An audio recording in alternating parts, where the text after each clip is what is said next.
kumbulaa ta'us waan afannee cinaa tokko afannee cinaa tokko uffannuu jechuudha. Bal'inuu sun ajaa'ibaa beekaa jiru gisee garii jiruu nutti kaasimaa jennee waa haasofna. Cinaa hojii nagamee huccuu sana cinaa tokko afannee nutuu baadiyyaatti akkasuma guddatee beeku. Sanii qabaa jedhe meeshaan fidii jaallatu. Namni tokko haajaa himate wayii kadhatee beeku. Guyyuu kadhaan waan namaa kennan dur akka furmaatan taane beekan Nabi sallallahu alaihi wasallam. Haajatu bu'uura raayoo waan dhaanamne harkuma namticha kana waa kennu jecha furmaanni dhabu namtichi boruuf deebi'a. Ana deemee fidee dhufe afaan kun akka gara qabullee qodaa namni narraa bittan jedhanii akka ta'u qabanii mee waan kana narraa bittu jedha. Tokko akkii takkatti bitaa dirqama ta'u.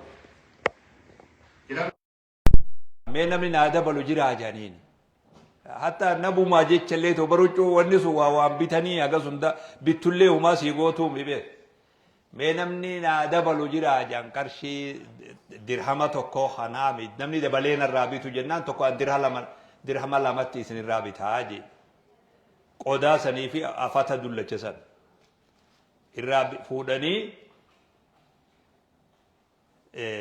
deemi qottoo biti hootu jedhanii dirhama tokko kanammoo ijoollee teetiif waa biti masruufa wayii ijoollee dura facaasi kanammoo qottoon bitii na fidii jedhaniin qottoo bitee fide muka ufiif itti tolchaniif deemi qoraan gurgurii ijaan asitti sin argin guyyaa 15 jedhaniin guyyaa 15 deemee namtichi waa gurguree haqamisas jirjiirrate hoon guyyaa 15 dhufe uffataa wujuru jirjiirrate akkanaa irra sii caala janiin nama kadhaturra jaan diin islaamaa hadiinagdeetillee hajiruu fi jireenyaati akhiraa dura duniyaa tolcha wanni qaawni inni keessa seenin tokkollee nuun jiru ammoo zamana dheeraa rabbi jazaa isinii haa kafalu ribaan haraama jennee isin dura dhaabbannee wal barsiifne akaaku abaabutti walit dabarsaa dhufne hawaasni kuni rakkatee kanuma faayinaansiitti illee haajamu kanuma maallaqatti haajamu oduma namoonni oollaa isaa jiru isa biratti liqii fedhe argatee maallaqa fudhatee dalagaa jiru sababaa wanni kun haraama shari'aan tiyyana dhoorkiti je'uun namoonni hedduun warri na dura taa'u naggaadee ture kun irraa agabee xiqqoo qabu xiqqoo halaal qaburratti gabaabbatee amata dheeraa dabarsine sababaa kanarraa kan ka'e haalli itti namni dalagatee jiraatu itti faayinaansii argatu dorgommii keessatti dadhabne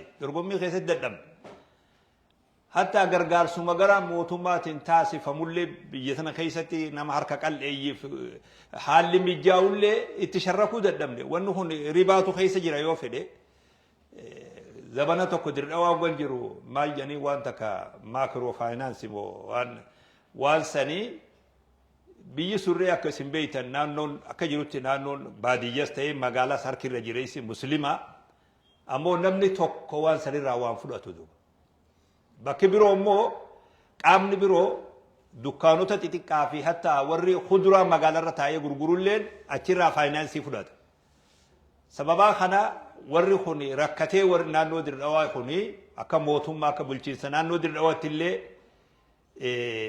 akkami goona ummanni kun faayinaansii gargaarsa diinagdee akka itti argaturraa agabee jedhanii maskoota tokko dhalarraa walabaa osoo wanni tokko biitanitti hin godhamin maskoota dhalarraa walabaa ummanni muslimaa dhufee karaa shari'aatiin akka liqeeffatu fudhatuu danda'u liqilleen jedhaniin maqaan beek maqaan liqi yoo jedhan ganda kaanii wal fakkaata maqaan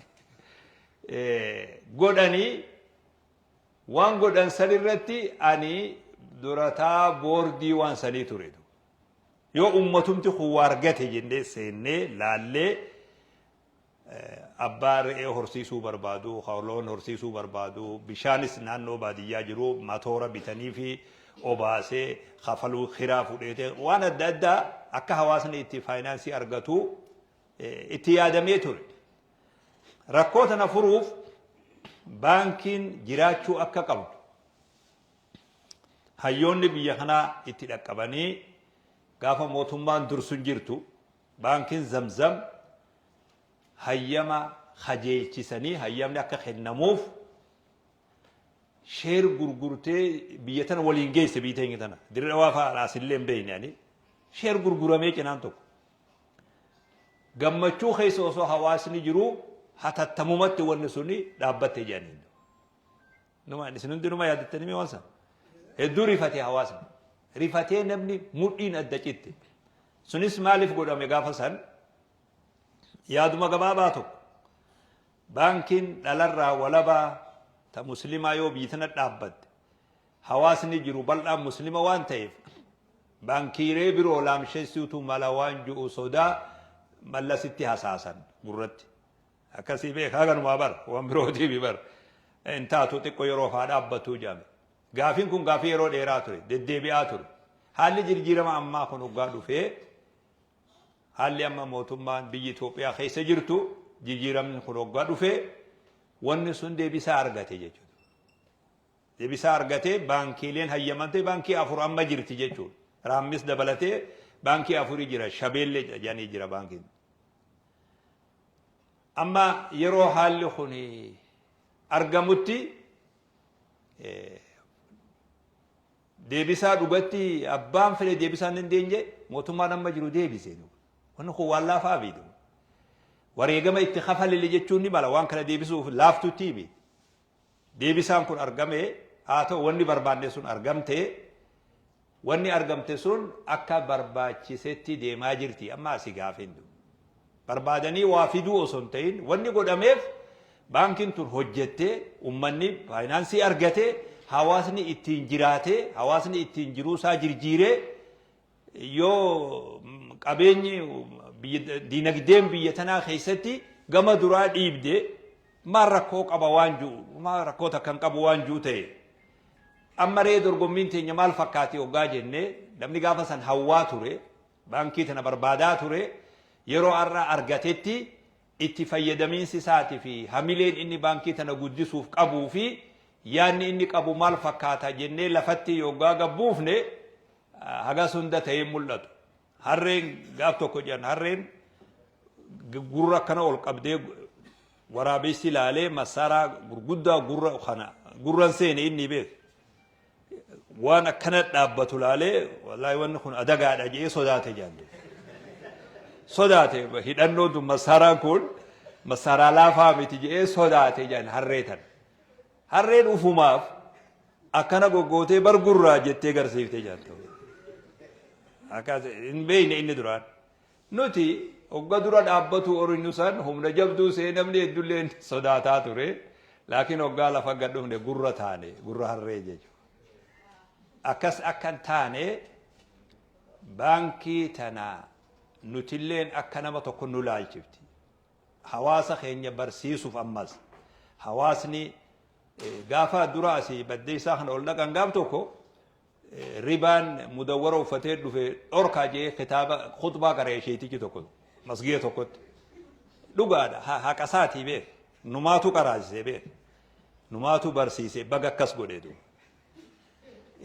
ammallee namni sammuun bakkuma akkasii jiru jiraachuullee ni mala duuba wanni nuti moromaa turre sun hujii shari'aa bu'uuran godhatiin ta ribaadhaan dalay duree baankiin biyyi tanatti beekamtu duniyuma guututti baankiin ribaa dalaguuf wannummaan dhaabbattee fuutanaaf idu harummaan isin ittiin naggaddee horii hortu irra guddinaan karaa dhalaati jechuudha dhala sani ta moromaa turre baankiin dhalan qabne wayta dhuftes haarawatti tunsanii miti tunta nagayaati jechuunis qaraasuu barbaachise ammadu dirqama ta'e sheekota taa'u kan hundaratu dirqama ta'e abboota irratti illee naggaadota warra hayyoota irratti illee dirqama ta'e jechuudha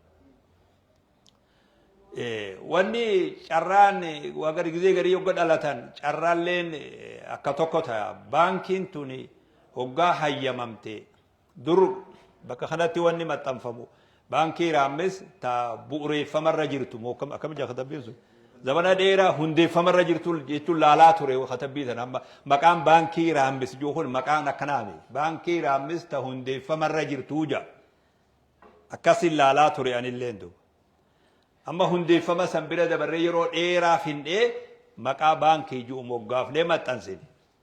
Maaltu nu mudate ni beeytanii? Ani akka nama tokkottiin haasa'u jira. Akka baankii raambisillee. Hoggaa baankiin tuni hayyamni isiif kennamee amata 3-4 isiin uf qopheessuuf tattaaffii gootu kana namni hundi ori'ee maqaam islaamatiin maskoota xixiqqaa tokko banee duuba. Namni nama dura waa keessa ture tooftaa hedduu beeka. Maqaa islaamaa itti uwwisanii maskoonni baname duuba. Maskoota kana suuraa sheekotii irra maxxansan. Abaluu boordi jedhanii suuraan sheekotii irra maxxante. Namni keenya dhufee hay wanni takkuma. Suuraan sheekaatis irra jirti maxxantee maskoota irra jirti suuraan sheekaa. Masii galee kunillee tooftaa jabaa tokko ka dalagame irraa. Baankiin dhalarraa walaba jalqabuma hogga horii sassaabduu islaamummaa bu'uura godhattee dalayde yoo jiraate baankii afran tanatu raammis dabalatee jechuudha. Namoonni biroo immoo hamashadhaa jechuma ta'e duubni deeraa walitti akka asuma isin maskootan koottaa isin hulaan koottaa taate malee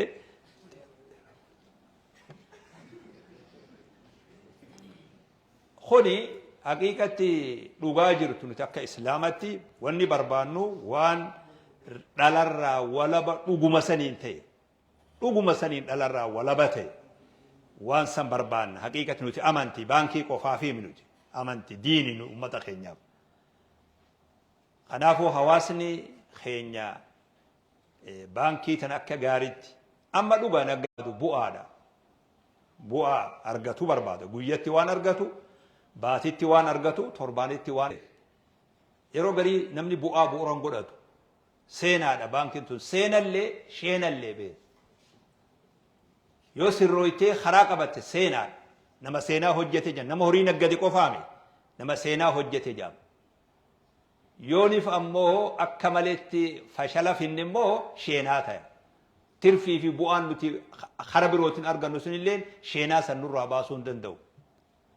Hawaasni gara bahaa jiru kun hedduu tattaaffii godhe waldaya gaafa duraa baha Oromiyaa ji'uu fi hajimaa sanii fi waa halaga raammis ji'uu fi waa hedduutu irra dabree beek yeroon inni manaa gabbayee dheeraa ture beek har'a darajaa baankii kana jirra namuu bakka jirrutti baankiin tun har'a baankii amma 20 eega dhaabbattee jirtu amata 15 jirtu wajjiin har'a kaatee haajaa isin baasuu dhabuu ni jira jee amanaan waan feetan akka baankii amma 20tti tanarraa argatuu dhabuun ni jira. Isii wajji hojjetuuf haga tokko harkifatuu yoo akka feetanitti milkaa'uu dhabuun argamuun ni mala. Ammoo seenaan nama dirqisiisa. Baankiin bu'uureeffamarra jirti jedhamtuun har'a bu'uureeffamtee damee hangaree funuu himan kana barattee imala kana deemuun yoo abbaan guddise malee guddattu sana katabaatu. Yoo nuti itti amannee wajjin akka guddattuun godhin irratti dalagii waan qabnu biran kaayatiin irraa waan fudhatiin guddachuu hin dandeessu abadan. Maqaan kuni baandiruma wayii takka ta'ee hafa yeroo gabaabaa boodammoo garam akka deemullee nama sodaachisaa beeku. Nama sodaachisa. Boruu fuula ilmaan keenyaa duratti seenaa nama gaafachiisa. Waan hammana ga'u deemee darajaa kana gubbaa ga'e dhaabbatee as ga'e. Wanni kuni galii galma imaammate san ga'uu dadhabuun sababaa nuti irraa hirmaatuu dhabuutiif bakka alaammate san gahuu dadhabee uf duuba deebuu yoo asitti quucaruun bareedaa mi ijoollee teenye biratti nu gaafachiisa. Kuni akka nama amantii tokkotti illee akka nama hawaasa keessa jiruu tokkotti illee wal bayyanachiisuun dirqamata. Seenaan nama gaafata. Ilmaan tun waqa suutaa ilmaan amma nu dhaggeeffatu ilmaantu jira amma dura barnootarra jiranii laakiin ni ilaalan abdii qaban har'a akka reefu inni jiru hulaa takka abdatanii jira. Ijoolleen maal naan jechaa turte waan faayinaansii yoo barnoota kana maal goonaa barannaa unu waan dalaynuun hin qabnu akkana jechaa turte ijoolleen gaafa duraatu. Takki akkanaa mi ijoollee namni guyyaa har'a keessa jiru dhaabbateetii mi khawaa baratu eegaa rakkoo amma harkaasii qabdura dhaabbateetii mi khawaa dalaydu namni uf dura ichi laalee waa dalaga. Akkas jechaanii turre har'a nama 700 as keessa ka jiru kun damee muraasa tana keessa akka reefu himan kanatti waan laafaami. Gaafa dameen tun cirottis lama taate baddeessan dachii tana wal geesse ijoolleen har'a carraa dhabde tun as keessatti hojjechuu dandeessi. Faayidaan tokko faayidaa hawaasummaa kan nuti silaa kajeellulleen isa kana Kanaafuu inshaallah akka cirootti ciroo hogga jennu isin magaalaa qofa gootanii of ilaalinaa duuba. Ciroo jiddu gala biyya tanaa taa'aa jirti taatellee jirti hin baas duuba. Akkasii beeku namni gariin hogga magaalaa keessa jiraatu magaaluma ciroo afaan magaalaa cirootiin hin haasoftan isin harargee dhihaa guutuu harargee baallee dabalatee markaza jiddu gala ta'e biyya hundu. Ciminni ciroo cimina godina kanaati. Hubatiinsi warri ciroo waa hubatu godina guutuuf faayidaa qaba. Isin ammoo godina kana guutuu hoogganaa jirtan akka hawaasatti akka mootummaa qofallee osoo hin ta'in akkuma hawaasatti illee jiru. Hawaasni xarafa jiru hawaasa magaalaa tana jiru laala jechuudha. Ciroo jechuun irraa akka gaafa asfaata farii jaansanii mi beeke. Assabeedhaa mi beeke. Assabee mi ciroo. Miskiina.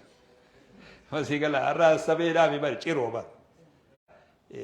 Hedduu ilaalchi guddina irra jirurraayi hawaasni kun cimaa ta'ee dameen isa keessa jirtu takkallee mi lamallee taatee bakka birootii fakkeenya ta'uu barbaachisaa akka uummanni keenya haawwan keenya hundi waan kanarraa fayyadachuu danda'u isaanillee naga danda'ametti hidhaa bakka jirtu akka uummanni wahirraa bu'aan arganne wanni uummata rakkisu yoo jiraate baankii wal mari'attee laaffiftee akka namni keenya irra xiqqalleen deemullee osoo hin ta'in fala itti hawaasni waa argatu laaffisanii hawaasa ofii wajji jiraachuun namni biroo gizee hunda wanni wal cinquuf namni waluun beeku hafidee baankii banatulleen ka birooti hawaasuma kanaa yoo waan adda addaatiin sakaalee qabdii adda addaatiin qabee yoo je malee hawaasa kanarraa waan amantii hin qabneef wal hidhaniituma namumti muraasni itti fayyadachaa ture.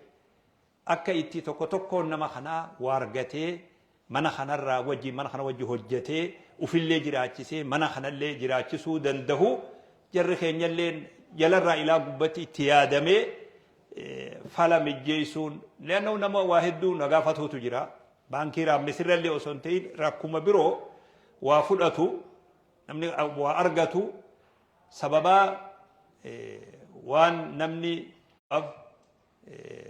wahirraa agabuudha yoo akkaataa hedduu namni bakka biroo nagaafataa ture taanee manguddoota warra ciroo kana wajjiin amma namni nuti waasiidhaaf barbaannu isin kanaa ol eenyutu jiran hin jiru bar mana goggogaa lafa dhaabbaturra bar nuti nama jiidhaa kanarraa amannaa bar kana hogganaabe namni rakkataa yoo jiraati isin kana wajjiin dhufee aboo namni kun rakkataa nama kana haala mijjeessaa falli baankiin seera goggogaa tokko ka ufii qabanii irratti goggogan qofallee osoo hin taane ummata ufii wajjiin ummanni kun amma yoo rakkoo rabbi biraa itti buute malee ummata kanaatu nu gana jennee wanni amma isin nuufi isin wal sodaannu yoo shiran irra dalagan jedhanii hagas maraami akka naan fi amnutti leeyannoo gara bal'ina abboota yoo sheekotii ta'ullee ni mala miskiina masigalee tajarallee keessa beekuu baadhu nuti akka itti wajji hojjennu dhabnu tuba akkanuma kanaabe nama tokko akka itti wajji hojjennu ijoolleen tun ijoollee teessani wanni as jiru kunis ilmaan keessani fala itti wajjiin karaa ceenu hin dhabnu abadan. Kanaafuu waan kana cimsinee ka gaariitti akka cirootti illee akka naannawa kanatti illee naggaadonni as jirtanillee namni hin bareedduu jaan uffanni abbaan ofirratti uffate hin bareedu beek waan feetillee yoo uffatte uffanni immoo abbaan kabajaatti kennee kaasuu hin danda'u waan abbaan laaffise namni namaa kaasuu hin jiru. Waan abbaan ufiifuu wajji hojjetaa hin jirre nama birootiin wajji hojjedhu jechuun hin ta'u. Matuma keenyafuu baankii tanaaf qooda goonee bakka dur dalagaa jirrurralleedha qooda hanga tokko baankii tana wajjis karaa goonee namni wajjiin dalagaa wajjiin horaa wajjiin naggadaa ciniinnaa agartee maal janiini ana malee araddaan hin mayriin harreen jettee jaansanillee mi beek namni wajji naggadataa wajji jiraataa wajji horaa baankii tanan dagatinaa jechuma dhaamsi keenya waan qabnullee bira kaayannee irraayis waa fudhannee dogoggora jiru sirreessaa deemta wanni kun waan harka keessan jiru maaliif akkana gootan kana sirreessaa jechuun dalagaa teessan namni mataa isinii jabaatu yoo jiraate ilaa olitti sansalanni wal qabataadha isintu sirreessuu danda'a kana. Kanaafuu warri ciroo akka gaariitti dameen isin keessa jirtu tana dabalamtee cimtee akka dorgomtuu aanaa keenya godina keenya kanaaf dhaamsi anilleen irraa qabu isiniif kana waliin taanee wajji taanee baankii tana haa jiraachifnu faayidaan gurguddaan tokko haa namni keenya itti rakkatu baankiin tuni yoo rabbi fedhe gaafa miilli sii cime karaa ittiin gargaartu hedduu qabdi. Horiin kun horii walii qabne kun horii islaamaati bar ni beektanii akka akkas ta'e horiin kun horii muslimaati horiin kun zakaa qabaa beeku horiin kun maal inni dilli reefu inni lakkaa'u kun zakaa qabaa beeku zakaa laafaa mi zakaa mana kanaa ba'u gaafa baankiin kun miilli isaa lafa qabeetti zakaa mana kanarraa amatatti boo horii laafaa mi horiin suni badala cicciranii asii qarshii takka takkaan kudhan nama kennanirra pirojektii islaamaa gurguddaa magaalaa tana godhuu danda'an. Guyyaa tokko magaalaa tana, guyyaa tokko magaalaa Harar, guyyaa tokko Baddeessaa, guyyaa tokko immoo Baalee, guyyaa tokko Amat tokko pirojektii akkasii godhuu danda'a waan islaamii irraa fayyadatu. Bu'aa hedduutu bakka itti jira. Faayidaa hedduutu jira akka ilma namatti illee jechuudha. Kanaafuu akka gaariitti waan kana wajjin cimsinee irratti tattaaffii haa goonu waan qabnus bira haa kaayannu wajjis haa hojjennu irraayis fudhannee biras kaayannee ammoo waan nurratti illee hafee gaafa sanii jarjaranii hizaabarraa qabsoo hamtuu ture dhibbatti 25 maal jedhan hangana qofa kafalee ture namni waan silaa sheer bitateerraa mee haanuma laaffifnu baankun baatun hafi taphaatu waan jaamurra cinallee oduu fuudhamee bar wayyaa ture beeku 25% 25 irratti xiyyeeffamee ture. Namni hundinuu jechuudha. Parsantii 25 sun yoo akka amiinitti ilaalan waan an bitadhe ilaalan xiqqoodha. Laakiin nama birootti yoo ilaalan horii laafaa miti. Horiin irra guddaan ilaa ammatti wanni sun odoon galiin ala jira jechuudha. Sanillee galchuurratti illee xiyyeeffannee sanillee xumuruurratti xiyyeeffannee baankirree amma haa xiqqaatu haa guddattu bakka wajji dalagan irra jirti. Namni haajaarraa bahaa jira, faayinaansii irraa fudhataa jira. Isinis waan xiqqoo qabdaniin irraayis fayyadataa wajjis hojjennee wajji haa guddifnuudha. Ijoolleen tuni waa baratte malee kophatti wanni isaan godhan maaltu jira. Biyya tana waliin ga'anii baankii dhaabaa tura warri hundu. Baankii irra dalagaa turan ta biroo. Har'a immoo bu'aa silaa bakka birootii qaban gatanii makiinaa ittiin deeman ta qaban qulfii kennanii waliin deemaa dhufne amma waliin dhufne tuutatan makiinaa takkara walitti qabamne waliin dhufne kophatti oofataa turan bakka birootti immoo maal jechuun waan ofii guddisuu waan jedhan waan harkaa qaban wajji guddisuu waan jedhantu bu'aa yerootti amanuu dhabanii waan ummatatti amanuu jechuun bu'aa yeroo waan xiqqishoo har'aa nama torbaan kana keessa argadhu baatii takka keessa argadhu qofa laalee waan seenaadhaa waan ilmaanii dagatuun wallaalaa nama godha. Sababa santu akkas godhe isaan illee naa galatooman nam tokkicha kanaami nama hedduu ijoollee namoonni kanaa hunduu namoonni kaayoo qaban hedduutu jira. Nuti illee naggaadee kaayoo qabnu ta'uu barbaachisa. Naggaadee waan baatii tana keessa silaa gamana goree hanganan argadha. Silaa warra kana wajji goree hanganan argadha. Sababaa teessaniin akkana ta'e jechuu osoo hin taane seenaaf taate waa bu'uureessaa jirta. Ati borus gara feetee deemtee naggaduu dandeessa. Har'a immoo wayi bu'uureessuu jirra. Waan ilmaanii dabru bu'uureessuu jirra. Waan seenaa ta'u bu'uureessuu jirra. Namni waa bu'uureessu numa rakkataa beeka. Namni dildila jaaru ni rakkata. Namni gubbarra deemu rakkatu immoo xiib godhee irra dabratu. Laakiin warri jaaree akka itti jaare isaan beeka. Mana kana warri jaaree akka itti laffa'e isaan ta'u. Nuti amma immoo nagaymaan teenyee waltajjii keessa gaggeessina. Akkamitti ijaaramee isaan beeknu. Haaji Daawudii fi warri as keessa waa bulchu beekutu mala jechuudha. Akka itti namni dhiiga fiirraa dugugee mana kana qopheesse jechuudha. Namni waa bu'uureessu ni cinqamallee ni rakkatallee. Namni waa uumu shaamaa ta'ellee gubatee gariin kuta. Rabbi biraa sawaba qaba. Hawaasa ofii biraa galata qaba jechuudha. Kanaafuu bifa kanatti ilaallee waan kana guddisuu fi wajji dalaguu irratti tattaaffii haa goonuu ja'a. Waan ammoo baankii wajji wal qabatu warri beeku kana ani kiyya gaawwama kiyya kaduri miskiina. Akki jaan yoo abbaan nama yaamaa yoo dubbiin nama yaamaa jaan. Dubbii nama ofii dalla warraan seenan jee yoo hulalleen si cufame. Dubbii nama keetii yoo hulalleen cufaa taate dalla warraan seentaa nuti amma akkasii harkaanuu qabu jechuudha. Wanni waan muslimaati. Fashalli waan kanaa maal mul'isanii beeytanii yoo amma wanni kun dalagee milkaa'uu baate nagganni diinagdeen karaa islaamaatiin dalagamtu hagas hunda milkooytuu jechuu galmeessuu namatti dhufa jechuudha. Dirqama jechuudha. Ammoo faayinaansiin karaa islaamaatiin dalaydu gaafa duniyaa irratti khasaaran buutellee baankiin najaa baate baankii dhalarraa wala baate duniyaa guuturratti du biyya Ingiliz ta'e biyya adda addaa keessatti baankiin najaabaat yoo jiraate hasaararraa baankii tana ture beeku. Haqiiqan nuti har'a nama dubbiin isa yaamte dubbiin nu yaama.